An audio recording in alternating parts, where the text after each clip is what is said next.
Nicin. Iya. Oh, Nicin. Nicin. Oke Tante, kita di Manggar kita tahu bahwa selamanya ternyata perkembangan agama Katolik di Pulau Belitung itu ternyata dimulai dari Manggar. Kalau nggak salah tahun 1896 itu perusahaan timah yang ada di Manggar itu membuat sebuah gereja yang ada di di A1 yang namanya apa namanya itu? Bukit Sama. Sama. Ya, bersama. Nah, Tante ada salah satu umat yang ada di Manggar waktu itu. Iya. Mungkin Tante bisa cerita deh, seperti apa sih pengalaman Tante ketika ada perkembangan umat Katolik di sini? Waktu itu masih ada Pak Darmo, gereja itu masih utuh. Dan gereja itu bangunannya dari papan. Ya. Papan. Lalu menurut cerita di situ orang Timah, kebanyakan orang Belanda yang misa di situ. Romonya tinggalnya di Lipat Kajang. Beliau yang setiap misa ngunjungin ke gereja itu. Itu waktu gereja Sama. Di Sama. Sama ya. Jadi mereka yang tinggal di Sama kebanyakan tuh ke gereja situ. Belakangan karena papan tidak ada perbaikan dan kiri kanan juga ada tetangga. Habis deh seng, papan semua diambil. Tinggal dasar gereja itu hanya berupa semen.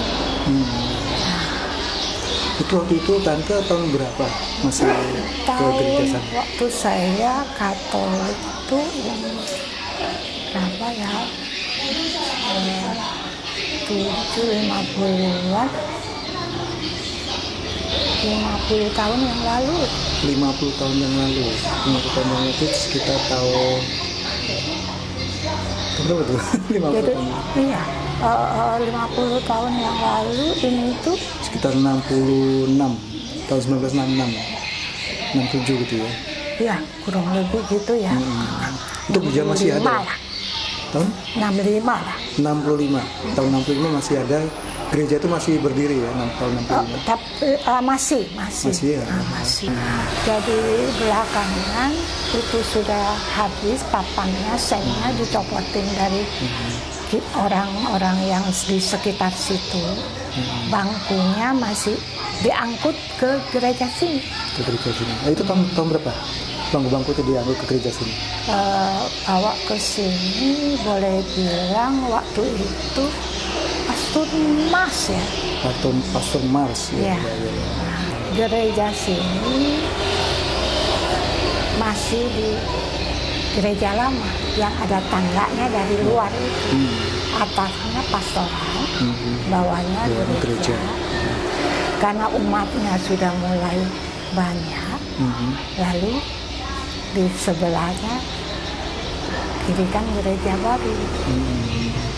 Gereja baru kalau Tante ingat tahun berapa tuh gereja yang baru? Aku kurang ingat, tapi masih ada prasasti.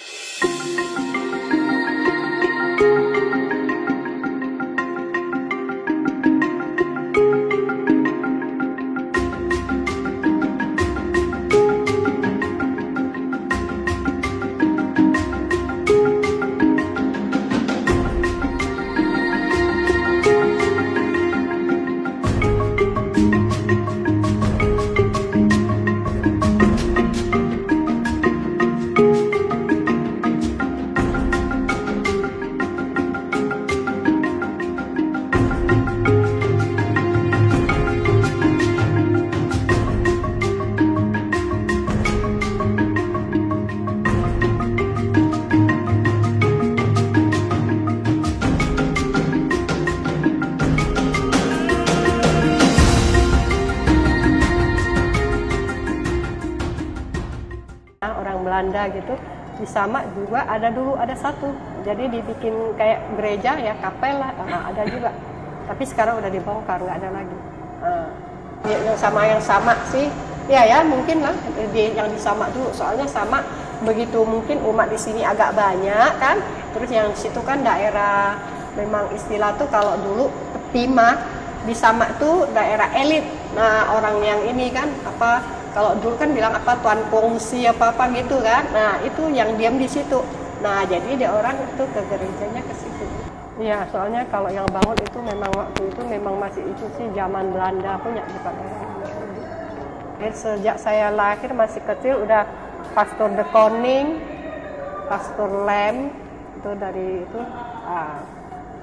Terus belakang Pandongan, Pastor Mas. Kalau zaman ini kalau Jepang datang, ini Jepang ambil gereja Jepang. Pun jam itu mes toh. Dirubah dalam bukan begini dulu. Dari bikin mes orang Jepang. Holland Steel, Sen, Holland Steel, Jepun Loy. Jadi Jepun kami ini dari ini Belanda sudah Jepang datang, jadi diambil. Pastor diusir.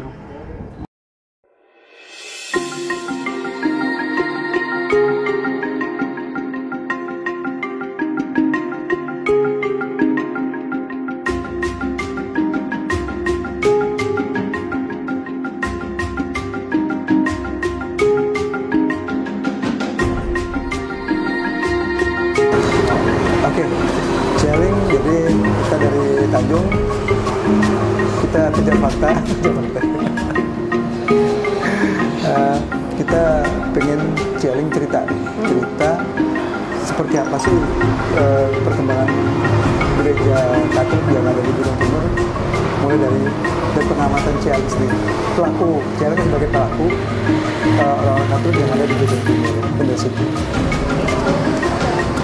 Sebenarnya untuk saat dulu gitu ya, maksudnya kita tuh memang susah ya kalau misalnya mau misa pun kita mau cari gereja tuh jauh. Dari sini kita perjalanan ke Manggar kurang lebih ya setengah jam gitu kan. Jadi dulu kita kalau misa itu per rumah. Jadi setiap minggu kita ada jatah per rumah. Kadang-kadang misa 1 bulan dan pastornya pun cuma 1 kan, zaman Pastor Marcel Arnold gitu. Jadi Pastor Arnold itu tahun berapa? Saya tahun 80-an ya, 80-an ya, 80-an. Saya SD kelas 6 lah. Saya SD kelas 6. Waktu itu saya belum menjadi Katolik, saya masih katekumen. Dan waktu itu masih belajar agama selama 1-2 tahun. Nah, pada saat SMP kelas 1 saya baru baptis menjadi Katolik gitu kan, sama Pastor Marcel Arnold juga. Nah, dan waktu itu angkatan saya juga banyak gitu kan, anak-anak muda lah, SMP, terus dan ada beberapa puluh lah anak-anak gitu kan, zaman-zaman saya dulu. Jadi kalau misalnya zaman dulu kita kebanyakan anak muda daripada orang tua gitu. Tapi kan dengan perkembangan zaman ya, anak muda lulus SMA langsung berangkat ke Jakarta, otomatis sekarang yang tertinggal ya orang-orang tua, dan anak mudanya tuh tidak banyak yang terlibat khusus untuk digantung gitu. Cuman tahu itu aja. Jadi selama saya merasakan misa itu dan menjadi Katolik berapa tahun semenjak Pastor Marcel Arnold gitu. Jadi lah saya lulus SMP saya udah langsung berangkat ke Jakarta. Jadi saya tidak tahu perkembangan gereja. Untuk lebih lanjut lagi di zaman saya udah pergi ke Jakarta gitu. Pada waktu pembangunan gereja gantung juga tidak di sini ya? Tidak ada. Ya, tidak ada. Cuman saya pernah merasakan, jadi pas liburan sekolah saya pulang, jadi kita bisa merayakan Natal di gereja gantung yang sudah berdiri gitu. Oke.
kenal dulu Bapak. Ya. Pak Riko Febrikus Iya. sebagai apa di Manggar? Aktivitasnya apa Pak?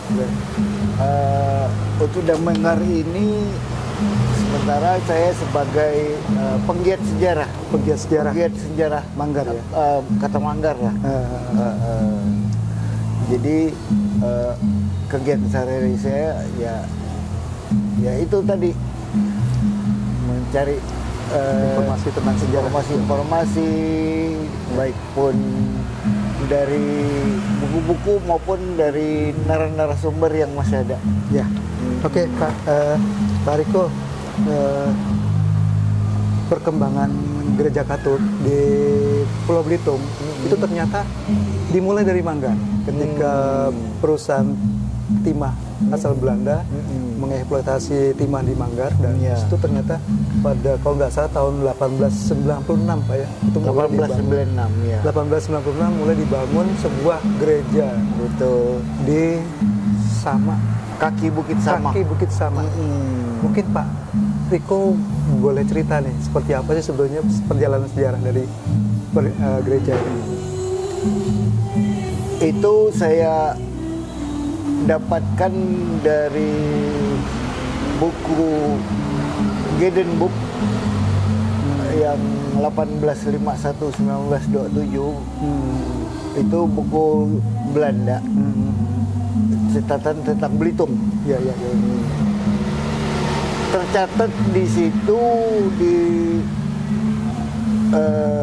buku itu 1875 mereka membangun sebuah peradaban, istilahnya Komunitas. perluasan daerah. Kemudian mereka membangun, di dalamnya tertulis membangun sebuah gereja Katolik Ya. 1896. 1896. Ya, gereja lama itu, gereja Katolik itu ya adanya di kaki Bukit Samak tadi. Gereja itu setahu saya dan dari beberapa narasumber memang udah lama adanya. Ya. Dari foto-foto yang saya temukan 1958 dari orang Belanda, memang gereja itu dipakai untuk orang-orang Belanda juga tuh dulu. Orang Belanda. Umatnya orang Belanda maksudnya. Ya, orang Belanda yang dari perusahaan Bliton Maskapai tadi. Perusahaan Belanda. Blitung Bliton Maskapai. Blitung Maskapai. Ya. Gitu. Jadi semasa saya kecil juga saya tahu gereja itu masih ada. Tapi sekitar tahun 90-an lah, 93 gereja itu udah roboh, nggak terpakai Tahun lagi. 1993 93-an sudah roboh ya. Iya, 90-an, 93. Oke Pak, mungkin kita kembali ke keberadaan PT ini ya. Dulu namanya PT ya, Bliton Maskapai. Perusahaan lah. timah Perusahaan Belanda. pertambangan timah Pertambangan Belanda. Belanda, Bliton Maskapai, keberadaannya di Manggar ini seperti apa dulu Pak? Mungkin bisa cerita latar belakangnya. Mereka, kita dari awal ya. Ya. Mereka itu mulai masuk Manggar ini 1862. 1862. Masuk, mereka membuka peradaban pertama itu di sisi Sungai Manggar. Sisi Sungai Manggar ya. Kemudian mereka mempekerjakan tambang ini kan istilahnya kongsi. Kongsi itu kan yang mereka yang membeli timahnya itu, yang memperkerjakan tenaga kerja yang didatangkan dari negara Cina. Ya. Karena yang bisa nambang timah ini adalah orang-orang Cina pada saat itu. Jadi buatlah satu peradaban di sisi Sungai Manggar. Kemudian karena pemukiman Belanda ini sudah agak padat, sudah karena mereka udah berdatangan banyak dan dikelilingi oleh pemukiman Cina, mereka kemudian untuk pejabat-pejabatnya mereka pindah lokasi istilahnya. Ya. Menempatkan di atas Bukit Manggar. Bukit Manggar ya. Kalau sekarang disebut Kampung Gunung lah. Kampung Gunung. Itu yang kalau orang biasanya punya Manggar Lama. Manggar Lama itu dari mulai sisi Sungai Manggar sampai ke sekarang daerah perkuburan Muslim. Di tahun 1916 mereka pindah lagi pemukiman pekerja dari khusus dari Belanda tadi ke Bukit Sama. Nah, sebelum mereka pindah itu mereka sudah ngeplot lah istilahnya. Bukit Sama itu salah satunya dibangunlah gereja. Setelah gereja itu dibangun sebelum mereka pindah ke Bukit Sama. Setelah dibangun gereja 1896, 1911 mereka membangun PLTD yang kita sebut IC, Electric Centrale. Kemudian 1913 mereka membangun rumah sakit yang adanya letaknya tidak jauh dari depan gereja, gereja Katolik yang ada. Nah, kemudian barulah 1916 mereka membangun emplasemen. Emplasemen itu komplek perumahan. Dalam buku Giden Book disebutkan membangun 48 rumah di Bukit Sama. Bukit Sama, baik pun di sisi sebelah utara maupun di sisi selatan dari Bukit Sama. Gitu.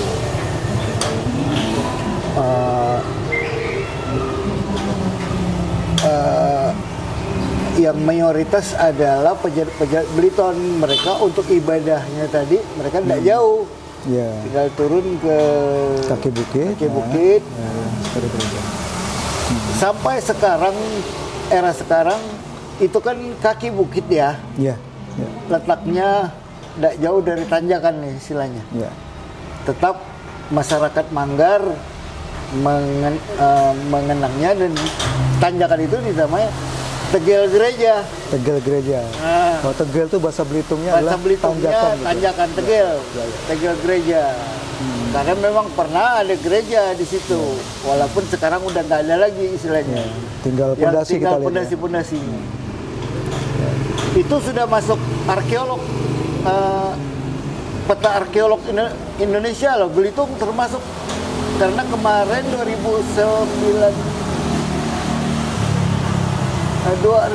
kalau tidak salah saya bersama tim arkeolog dari Sumatera Selatan, dari Jakarta, dari Jogja, itu sudah membuat titik salah satu titik arkeolog gitu. Salah satunya gereja itu. Titik arkeolog ya. Kami bersihkan hutan itu kan untuk sedikit lah diukur pondasinya, dan mereka menyebutkan dulu istilahnya letak gereja ini menghadap ke istilahnya ke arah timur, Pak ya? Timur ya? Ke arah kataku ke timur ya? Dulunya. Bentuk gerejanya dalam buku Giden Book itu disebutkan seperti mirip-mirip gaya Romawi. Walaupun tidak permanen dari semen yang dibangun pada zaman itu, hanya dengan papan. Menurut narasumber yang saya dapatkan, orang yang berada di dekat situ, mungkin sekarang umurnya udah 80 lebih kan. Mereka nyebutkan dulunya sebelum disemen itu masih istilahnya lantainya papan. Lantainya papan. Setelah era tahun 30-an mungkin baru di 30-40 baru dibuat semen. Oke, Pak Martinus Seidu Tukan. Ya. Pak Martinus Seidu Tukan itu kalau dari namanya itu Bapak bukan dari Belitung asli nih. Bukan. Dari mana kira-kira, Pak? Dari Flores. Flores ya. Masuk ke Belitung tahun berapa? Tahun 1987. 1987. 87 itu Bulan ketika bulan 8. bulan 8 1987. Oke, Pak Martinus waktu itu tahun 87 sudah berkeluarga masuk ke Belitung? Sudah ya? Sudah berkeluarga ya? Sudah berkeluarga, Bapak termasuk salah satu umat paroki Regina Pacis Tanjung Pandan sampai saat ini. Pak Martinus masuk gereja lah, ini gereja yang lama pasti ya? Gereja lama, itu umatnya berapa banyak waktu itu? Pak Martinus? Ya, sesuai dengan gerejanya biasa penuh lah. Penuh ya, gereja sebesar ini penuh waktu itu ya? Tahun 85 ya? 85 penuh. Pak Martinus salah satu umat yang senior di sini, yang termasuk yang sudah lama gitu. Selain beberapa yang saya lihat beberapa umat yang saja seperti Om Alo dan sebagainya, juga orang-orang lama di sini. Pengalaman-pengalaman yang paling menarik yang Pak Martinus rasakan ketika datang misa lah, datang apa dan sebagainya, terus pergaulan dengan umat yang lain seperti apa, Pak Martinus? Ya seperti biasa saja, Pak. Ya namanya kita iman Katolik itu pasti sesama itu tidak ada berbeda lah. Tidak ada berbeda ya. Saling memahami. Dan juga waktu itu saya pengalaman di gereja itu latihan kor. Serta ada pribadi untuk Mazmur. Masa gereja lama itu tetap Mazmur saya. Dulu tahun 85 Pak Martinus datang ke Belitung itu siapa romonya? Pastor Marcel Arnold. Orang Arnold, Prancis. Orang Prancis ya. Artinya dari awal Pak Martinus ke sini lalu sampai hari ini sudah berapa pastor yang berganti-ganti? Sudah banyak. Sudah banyak ya. Sudah banyak. Sudah banyak ya. Dan sangat yang paling berkesan itu Pastor Marcel Arnold inilah. Dia paling baik ya. Sampai-sampai saya, Pak, tidak punya sepeda. Saya hadapin pastor. Saya bilang, Pastor, saya mau beli sepeda tapi duit tidak ada. Kalau bisa pastor beli, baru saya cicil. Ya, dia mau. Iya. Dia beli langsung di toko rapi, sepeda unta. Dan sekarang saya pakai ini. Jadi tiap bulan saya cicil. Dicatat di belakang kwitansi, sampai lunas kwitansi baru serahkan saya. Oh. Sampai sekarang sepedanya masih ada? Masih, Pak. Oh, masih ada? Oh, luar biasa. Itu sudah berapa tahun berarti? Tahun 89. 89. Sampai sekarang. Tidak pernah dicet sampai sekarang, Pak. Itu masih bagus juga. Pak Martinus, ini kan paroki kita kan sudah akan memasuki 82 tahun. Usia yang sangat matang. 72. 82 malah. 82 sejak tahun 1896 kalau nggak salah.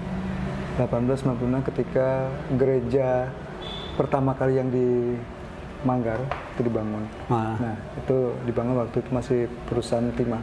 Waktu Pak Martinus usia kita sudah mau akan mengadakan acara ulang tahun nih ke 82. Mungkin Pak Martinus punya harapan terhadap gereja paroki Regina Pacis. Harapannya apa, Pak Martinus? Ya, kalau untuk saya pribadi mengharapkan gereja ini semakin hari semakin tahun maju. Oke, siap.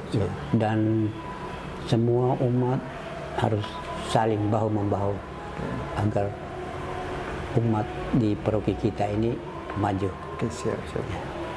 Itu aja Romo ya. Ya. Kok Romo, Pak Martinus ya. Oke Pak Martinus, terima kasih sekali bincang-bincang kita.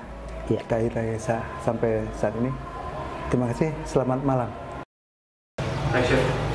Oke, selamat malam Romo Gonzales Kun, Romo asisten Paroki Regina Pacis Tanjung Pandan. Romo,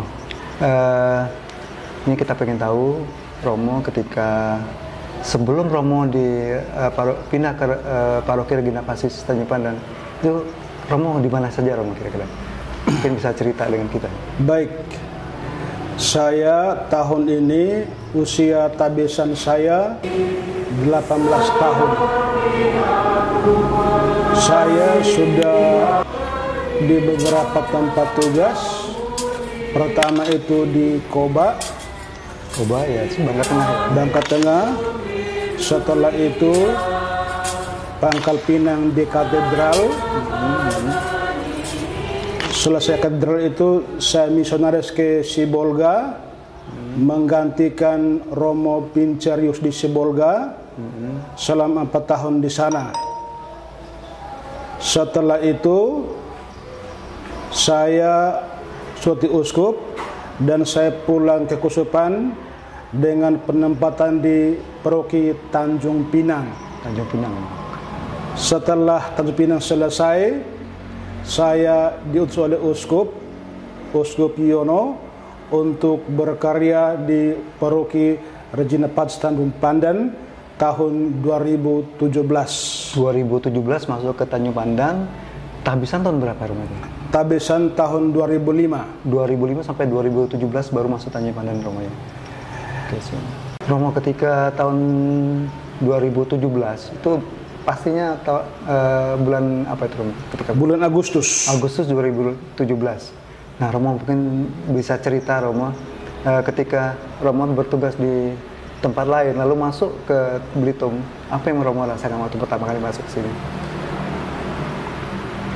Yang saya rasakan ketika saya di Koba dan Katedral Tanjung Pinang bandingkan dengan di Belitung, itu soal jumlah umat. Ya. Jumlah umat di Paroki 3 terdahulu itu lumayan banyak. KBG banyak dan juga umatnya juga banyak. Di sini KBG-nya hanya 10 atau 11 begitu, umatnya pun sedikit. Ya. Seperti itu. Lalu gimana dengan jumlah umat yang banyak dan jumlah umat sedikit? Apa yang dirasakan? Apakah mungkin ngurusnya lebih gampang umat yang sedikit atau gimana kira-kira? Ya, karena jumlah KBG-nya sedikit sehingga untuk pelayanan kepada umat itu ya kita lebih bersemangat karena KBG-nya itu sedikit. Kalau di tempat-tempat lain itu KBG banyak sehingga ada yang KBG mungkin 3 bulan sekali baru bisa KBG. Kalau di sini bisa tiap bulan. Seperti itu.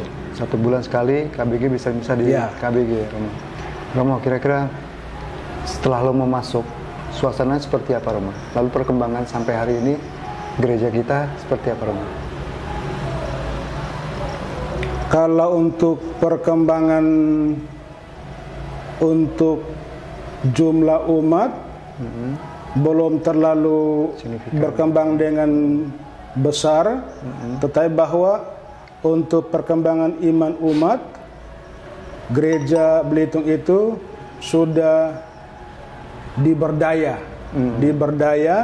sehingga ya untuk pertemuan iman di KBG itu sekarang bahkan jalan sendiri tanpa harus turun dari paroki. Yang penting bahwa kita sudah berdaya dengan mereka dengan pertemuan-pertemuan iman di paroki dulu, setelah itu baru pertemuan di KBG, sehingga untuk pertumbuhan iman ini saya melihat berkembang cukup baik dan bagus. Secara jumlah tidak begitu signifikan, tapi secara iman berkembang Romo ya. ketika dulu doa-doa di KBG masih ada perintah, sekarang sudah mulai jalan sendiri tanpa harus ada instruksi dari gereja gitu. Tanpa harus turun dari paroki juga, KBG bisa berjalan sendiri. Romo, kira-kira ini harapan Romo, mungkin pesan-pesan Romo untuk umat paroki gereja Katolik sendiri, gereja Regina Pacis sendiri seperti apa Romo? Mungkin untuk menyemangati umat dan sebagainya kira-kira. Iya, kita sudah memasuki usia 82 tahun. Usia yang bukan baru tapi usia yang sudah dewasa, bahkan sudah tua. Dari usia ini, dalam kaitan dengan iman, maka kita sudah mempunyai iman yang dewasa, iman yang matang. Iman matang itu ditempuh lewat pengembangan iman baik di KBG maupun di gereja paroki. Maka harapan saya supaya umat meluangkan waktu terlibat dalam kesempatan itu, sehingga umat dimampukan untuk mengembangkan rahmat iman yang telah diaku. Oke, siap Romo. Jadi keterlibatan umat dalam paroki sendiri sangat dibutuhkan untuk pengembangan iman sendiri, baik iman kelompok maupun pribadi. Oke, demikian, terima kasih sekali Romo Gonzales Kun,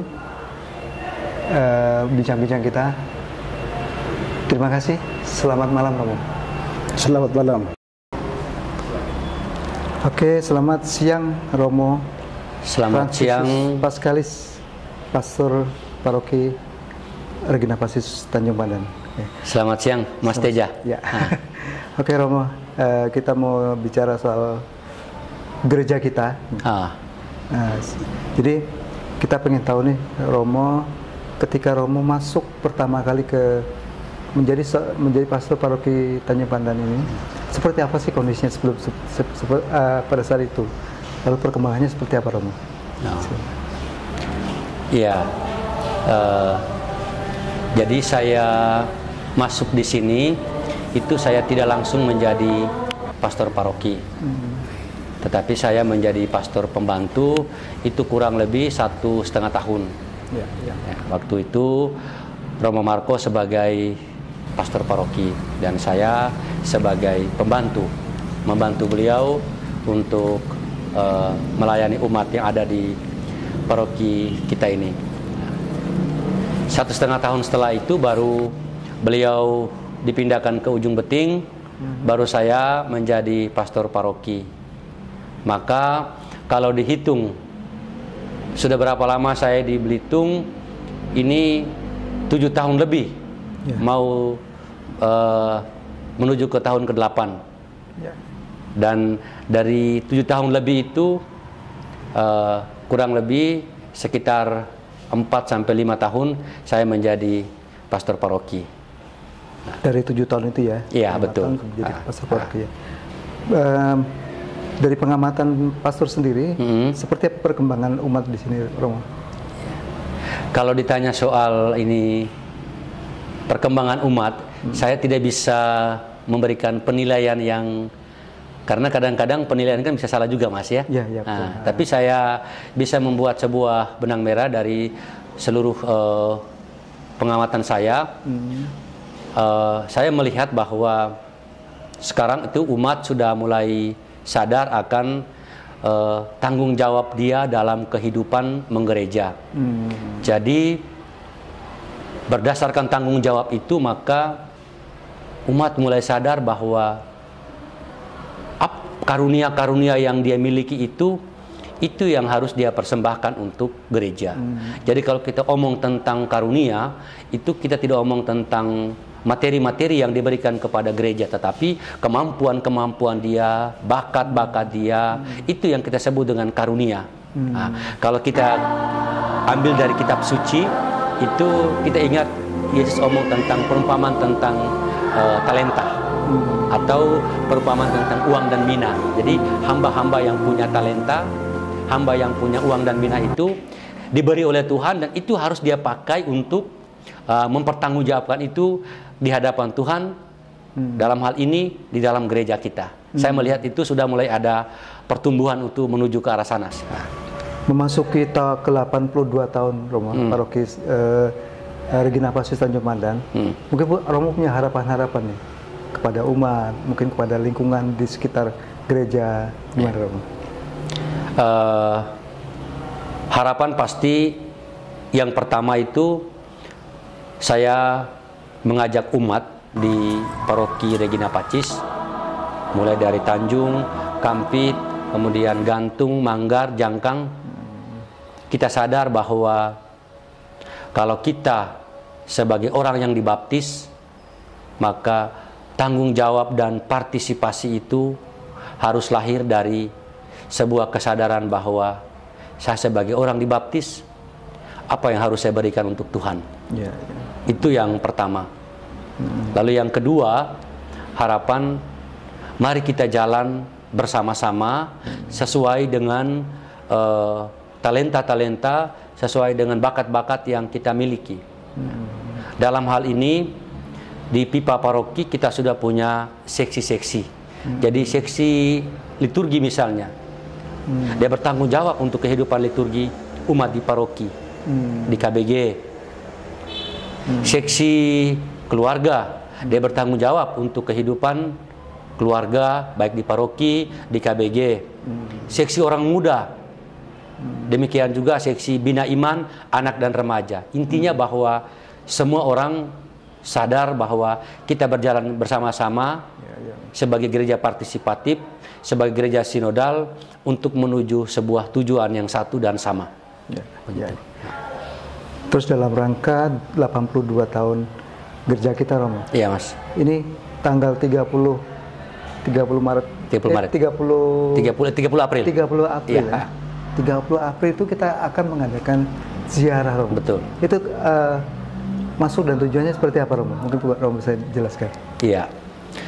Yang pertama itu waktu kita misa pembukaan tahun syukur Keuskupan Pangkal Pinang yang ke-100 tanggal 27 Desember tahun 2022. Ya. Dalam surat gembala itu Bapak Uskup mengharapkan supaya paroki-paroki atau tempat lembaga hidup bakti atau stasi yang kiranya mempunyai tempat-tempat yang menjadi jejak-jejak sejarah iman harus memperhatikan hal itu. Itu yang pertama.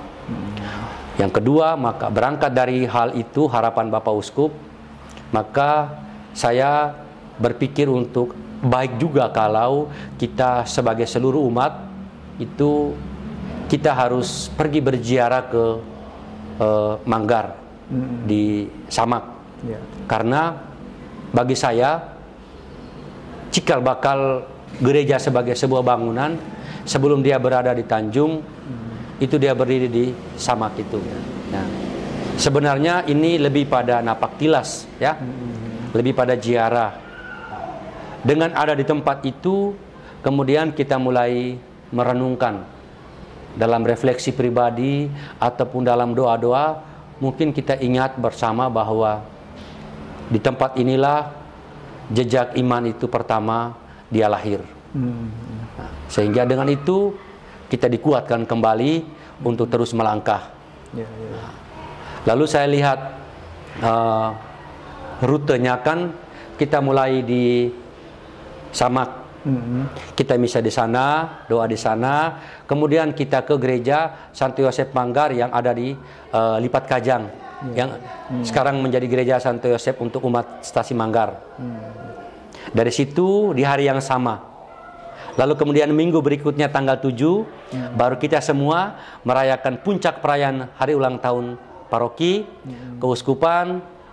Itu kita rayakan di paroki pusat. Dan rutenya itu mengungkapkan itulah perjalanan iman sebenarnya. ya, Mas. Oke. Kurang lebih begitu. Oke, siap Nah. Romo. Romo, ini yang terakhir nih ya. Ya, Mas. Kira-kira di 82 tahun usia paroki kita, mungkin Romo punya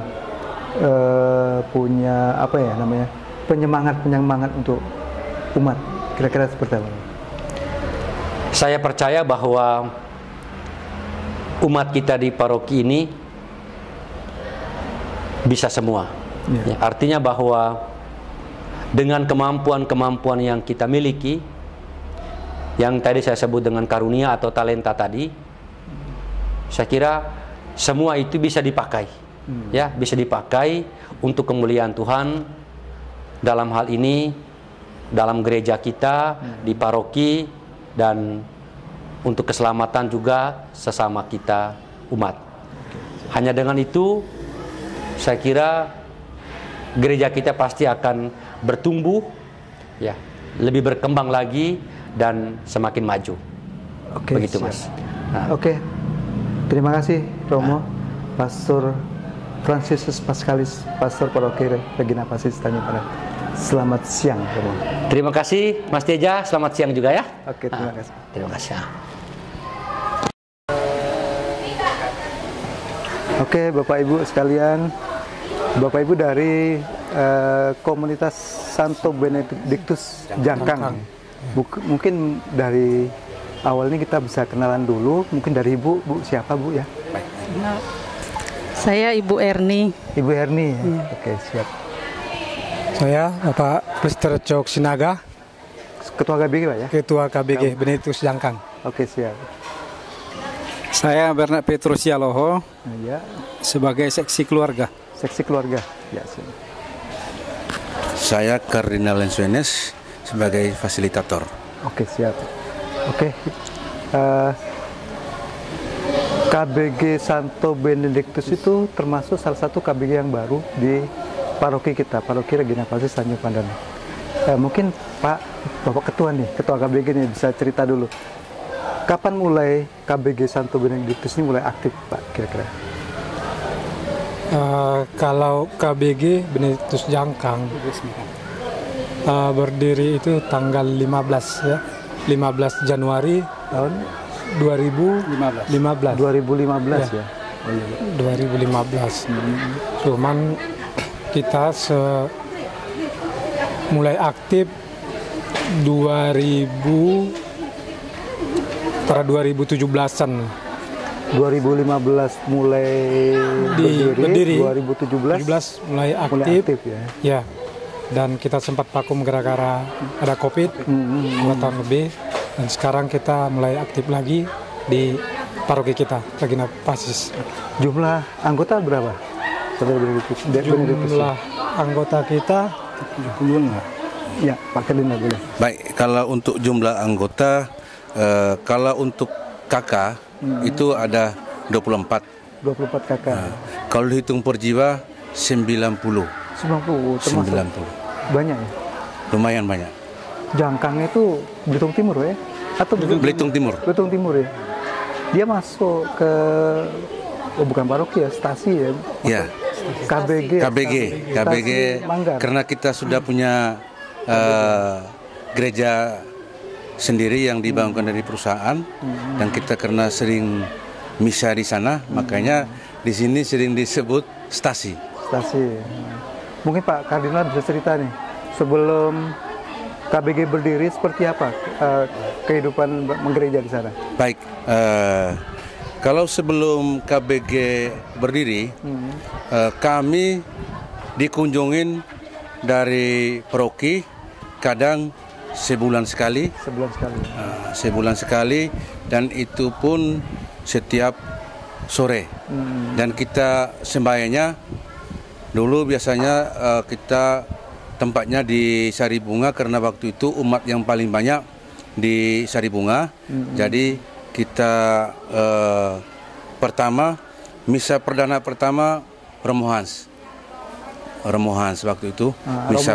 Romo Hans. Misa pertama di Jangkang itu belum ada KBG. Beliau kunjungin kami ke sana, dan misa pertama waktu itu pas bertepatan di rumah saya. Kami semua kumpul waktu itu, Pak Bernard juga masih ada di sini, belum pindah ke Medan. Jadi itulah kami setiap kalau untuk kegiatan doa Rosario itu tiap Mei Oktober berjalan.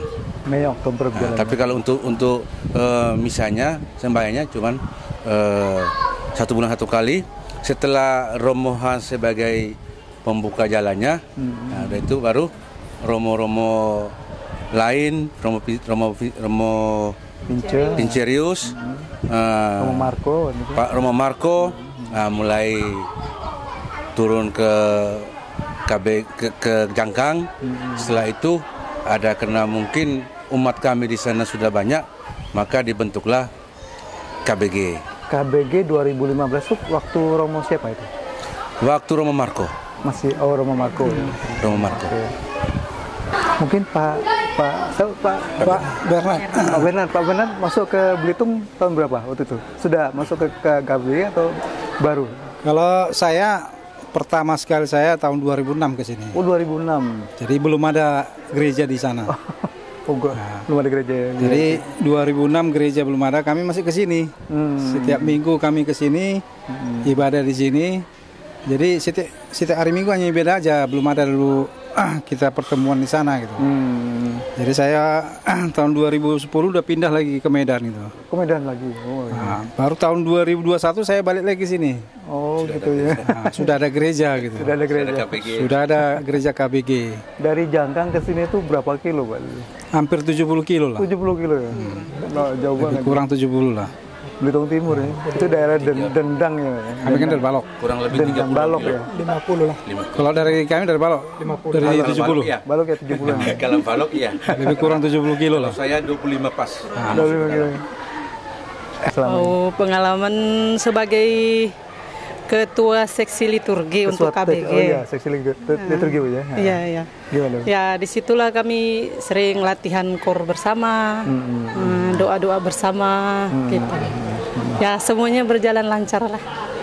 Suasana tiap anggota enak Bu ya, artinya ada kekeluargaan gitu. Karena ada. Mungkin ini satu lingkungan yang nggak heterogen gitu, artinya satu perusahaan, satu karyawan perusahaan dan mungkin hanya sebagian yang tidak gitu.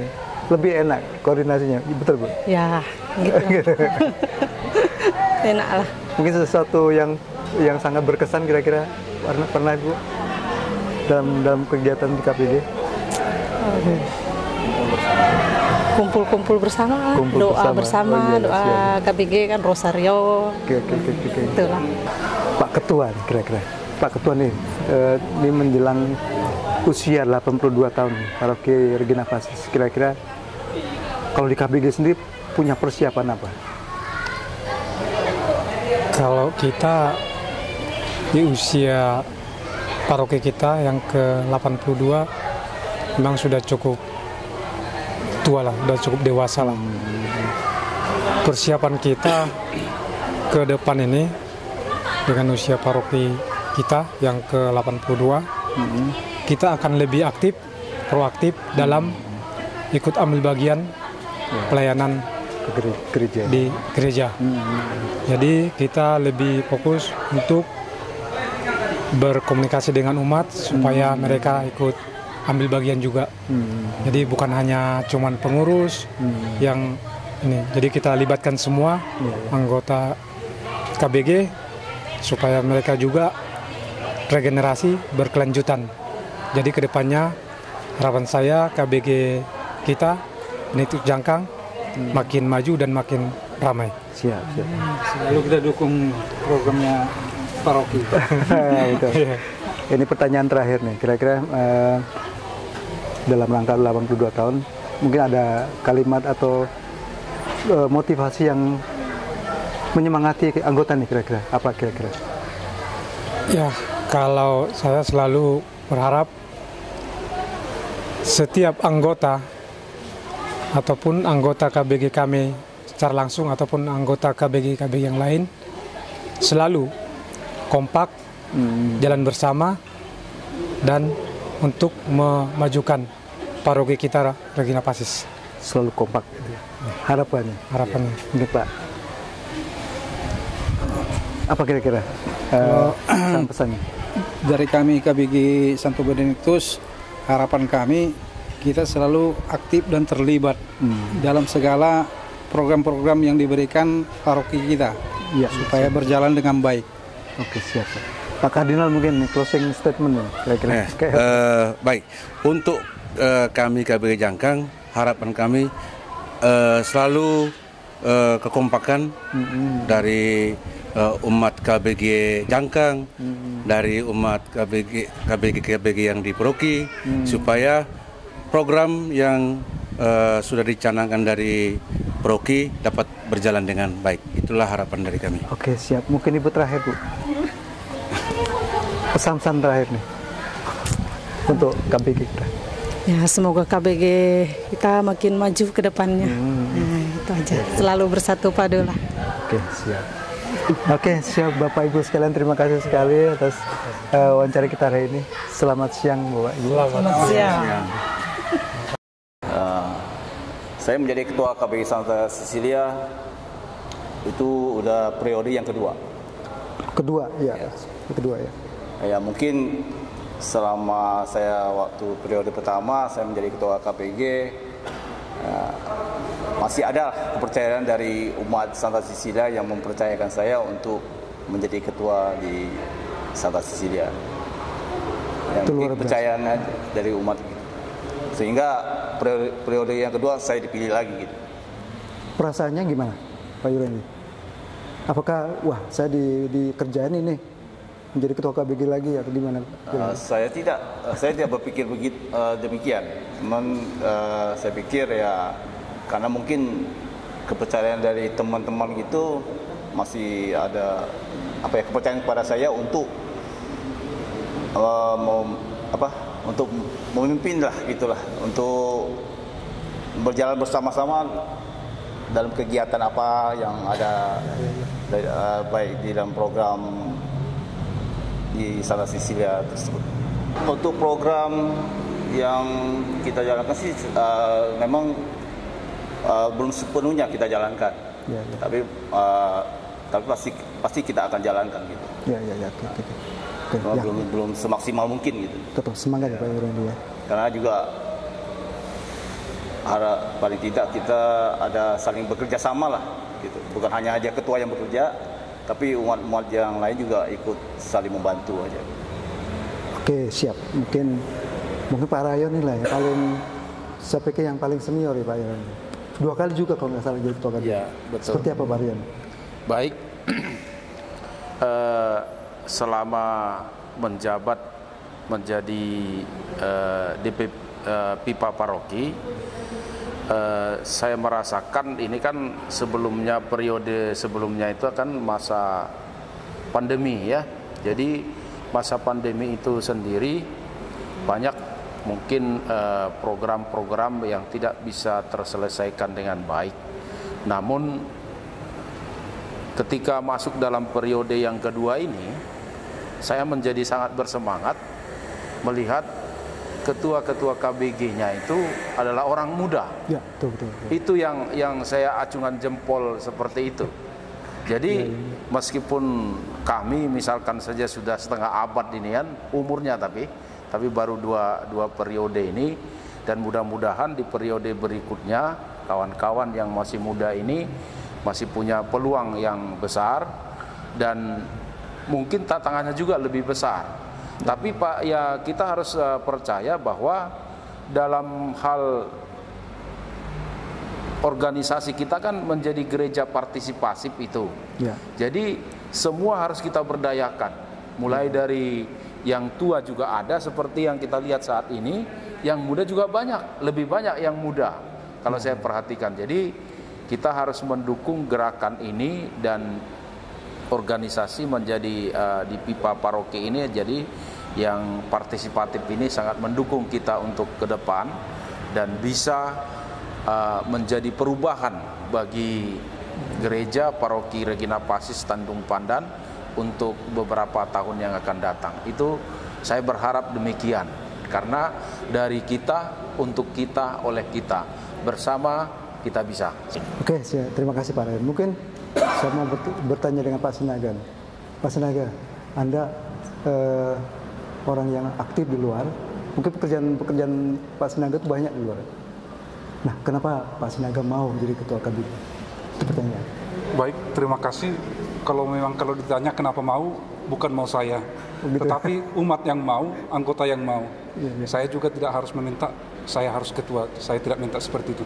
Tetapi umat yang meminta, umat sudah percaya sama kita, ya kita jalankan dengan sepenuh hati, dengan ikhlas gitulah, seperti itu. Tidak menerima imbalan apapun, yang penting kita setia dalam pelayanan, itu aja dari saya.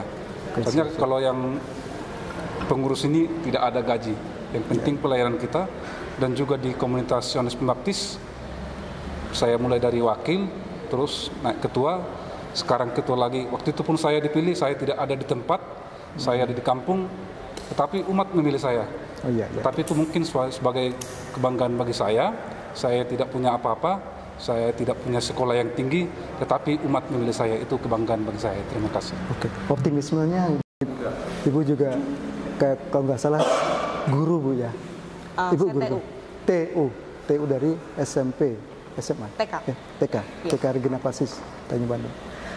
Pertanyaan mungkin sama dengan Pak Sinaga. Ibu dipilih menjadi ketua KBG, itu kira-kira motivasinya apa? Atau kalau motivasi, saya kan dipilih gitu, tidak mau harus menjadi ketua KBG, atau seperti itu, atau seperti apa Ibu kira-kira? Mungkin Ibu bisa cerita nih. Waktu dipilih itu jadi ketua KBG itu bukan mimpi saya, Pak. Oh gitu. Saya juga nggak menyangka karena dipilih sama umat di KBG Yohanes Bosco, tapi karena mereka memberikan kepercayaan kepada saya, mereka mendorong saya, ayo kita coba, kita sama-sama, kita pasti kamu bisa. Gitu. Dari situ ya itu menguatkan. Gitu. Dan memang sampai sekarang umat-umat di komunitas juga mendukung saya tidak hanya bekerja sendirian, tapi mereka juga membantu saya, jadi itu meringankan beban. Iya. Artinya jadi ketua KBG ikhlas lah ya.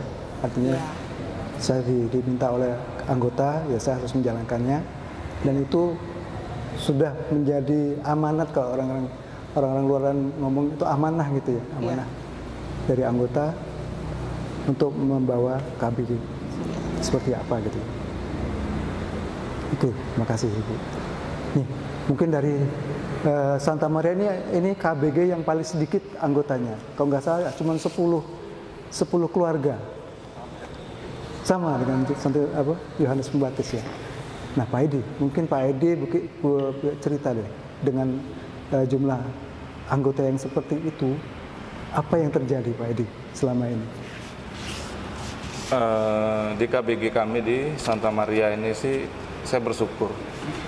Kami itu paling sedikit di antara KBG yang lain, tapi untuk berkumpul berkomunio itu masih berjalan normal. Hampir 80% setiap pertemuan itu ada. Ya soalnya dari 10 kakak kalau kita hadir 8 orang aja udah 80%. Cukup ya. Jadi kami bersyukur untuk rindu akan berkumpul, akan berdoa bersama itu masih terjalin di KBG Santa Maria. Iya. Kabarnya kemarin pada saat pemilihan ketua pasti sih. Itu memang nanti saya terapkan, ini udah hukum alam. Iya. Kita nggak bisa menolak. Iya. Jadi kita harus menjalani, kita harus merasakan bagaimana rasanya asiknya jadi ketua KBG. Itu dia kata-kata yang kita tunggu-tunggu, asik jadi ketua KBG. Jadi ketua itu asik, jangan diambil susahnya, ambil asiknya aja. Indah kok, kalau kita berjalan di dalam Tuhan itu indah sekali. Oke, siap. Oke, terima kasih Pak Edi. Mungkin ini kayak antrian gitu ya, Pak Stefanus, ya betul. Stefanus. 2 periode juga jadi ketua KBG? Enggak, kalau saya kemarin sempat ada pergiliran itu kepemimpinan, terus berikutnya saya dipilih lagi. Nah, kalau bisa nyalon ya. Nah, ini kebetulan dipilih lagi, ya memang karena memang ini kebutuhan dari KBG ya butuh yang ibaratnya membawa mereka, memimpin mereka ya saya terima, walaupun memang dalam perjalanan memang jatuh bangun. Tapi ya kalau kita sadari bahwa pemimpin itu adalah pelayan, jadi semakin banyak melayani dialah pemimpin sesungguhnya. Tapi melihat banyak juga orang-orang muda, rekan-rekan ketua KBG yang muda, ada energi baru lah. Jadi kita sama-sama, ya, cuma 3 tugas kita, yaitu membawa umat berpusat pada Kristus, terus berkomunio dan melaksanakan misi. Walaupun kelihatannya gampang ya, tapi ya proses juga, yaitu bangun. Tuhan pun menjawab gitu loh, mereka percaya dengan kamu, ya udah kamu jalanin aja. Akhirnya saya jalanin dengan sukacita, malah sekarang saya senang-tenang aja jadi ketua. Karena saya pikir akhirnya saya menemukan ritme menjadi ketua, bagaimana kita mendelegasi pekerjaan kayak tugas-tugas, ayo kamu bisa ini, kamu bisa itu. Dari mereka yang vakum akhirnya mereka bisa. Saya pikir ya inilah pekerjaan ketua. Kita jangan kerja sendiri, jangan. Lebih baik kita angkat mereka, kita rangkul mereka agar mereka mau berjalan bersama. Itulah menurut saya yang lebih baik seperti itu. Jangan semua dihandle sendiri, lebih baik sama-sama aja jalannya. Itu lebih meringankan pekerjaan kita.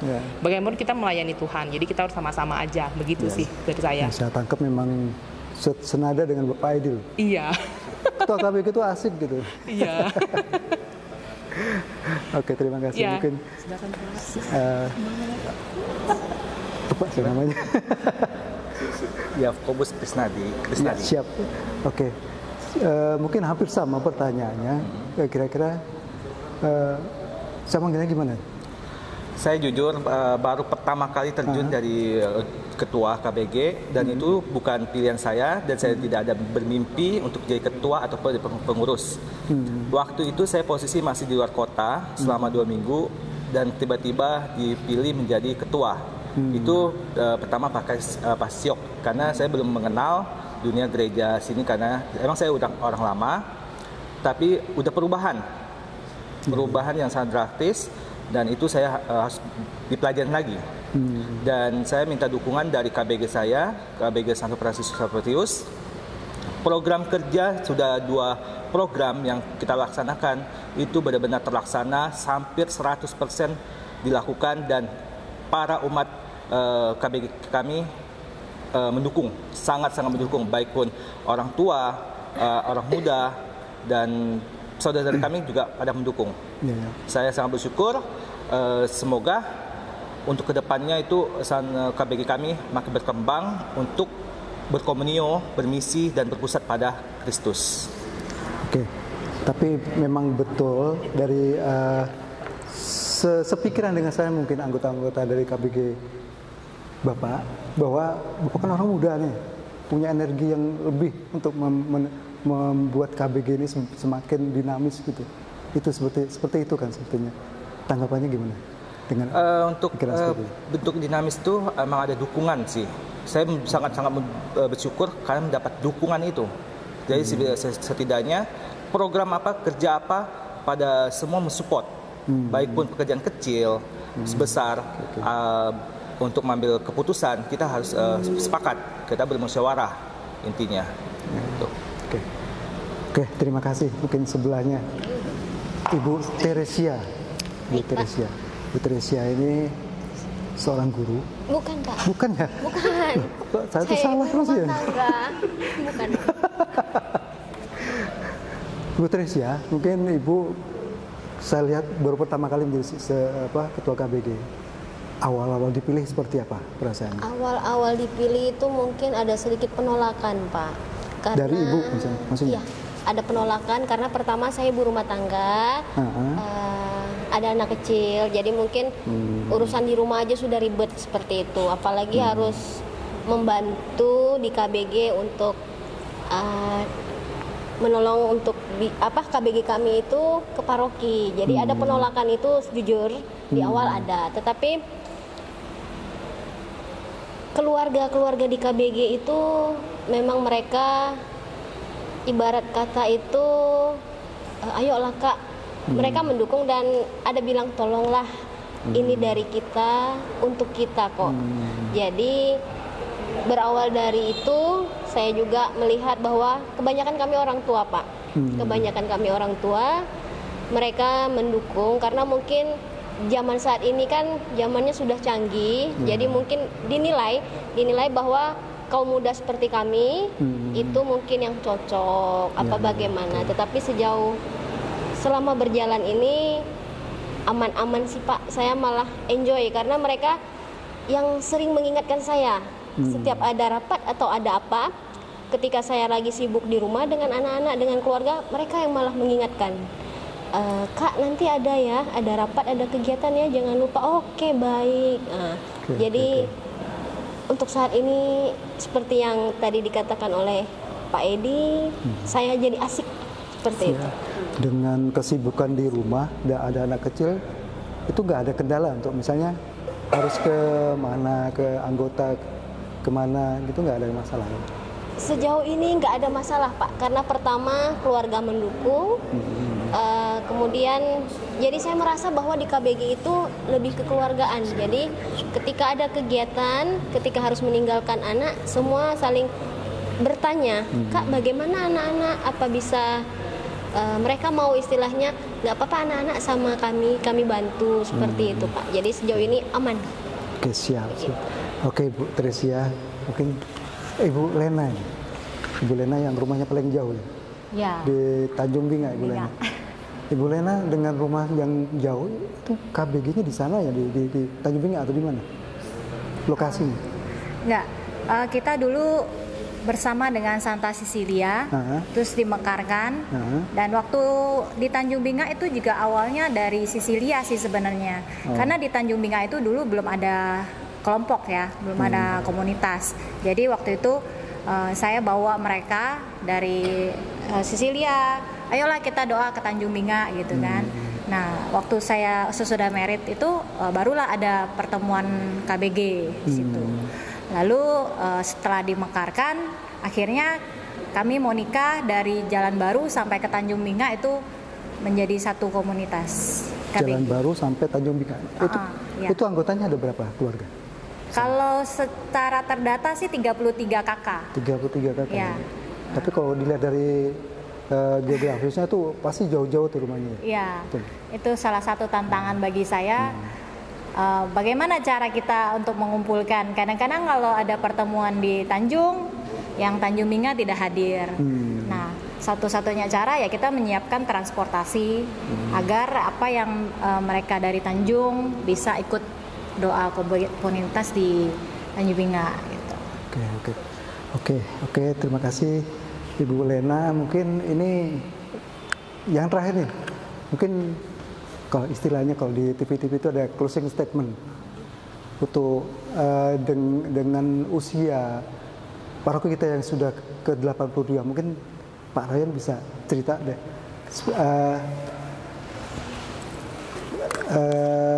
Cerita nih yang terakhir Pak Ryan, optimismenya dengan usia 82 ini paroki kita seperti apa dengan personel ketua-ketua KBG yang masih muda-muda seperti ini.